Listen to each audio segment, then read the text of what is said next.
ये गाय इतनी गरीब थी कि मुन्ना का पेट भरने के लिए बहुत मुसीबतों का सामना करना पड़ता था। गाय अपना दूध पूरे गांव को पिलाती थी, लेकिन फिर भी कोई उसकी मदद नहीं करता था। गाय मुन्ना का पेट भरने के लिए गांव से दूर शहर में खाने की तलाश में जा रही थी।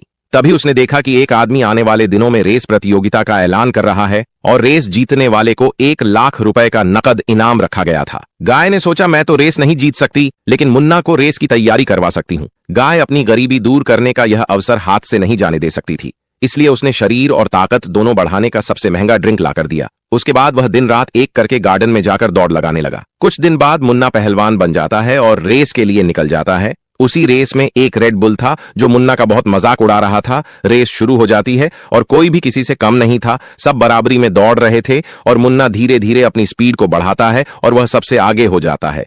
मुन्ना शुरुआत में ही हवा को चीरते हुए तेजी से आगे निकल जाता है। रेड बुल का बच्चा मुन्ना को जीतता हुआ देखकर सोची समझी चाल के तहत तैयार हो जाता है। उसके बाद वह सरसों से भरे झोले को शॉर्टकट रास्ते से लेकर चला जाता है और जिस रोड से रेस गुजरने वाली होती है उसी रास्ते पर वह सरसों फैलाकर चला जाता है। मुन्ना सरसों के ऊपर भी तेजी से दौड़ते हुए आ रहा था, तभी आखिर में फिसलकर गिर जाता है। अब रेड बुल आराम से उसे पीछे छोड़कर भागते हुए चला जाता है। उसकी साजिश काम कर जाती है और रेड बुल इस रेस का विनर बन जाता है। रेड बुल को जीतता देखकर लोग तालियां बजाने लगे, क्योंकि वो लोग पाकिस्तानी थे। तभी उसी भीड़ का एक आदमी स्टेज पर आया और बोला, जीत मुन्ना की ही है, क्योंकि मैंने सीसीटीवी में सब देख लिया है कि यह मुन्ना को हराने की साजिश की गई है। इसलिए यह अवार्ड और पैसा मुन्ना को दे दिया जाता है, क्योंकि वही इसका असली हकदार है। अगर आप लोग इंडियन हो तो मुन्ना के लिए लाइक करके कमेंट में आई लव मुन्ना लिखो।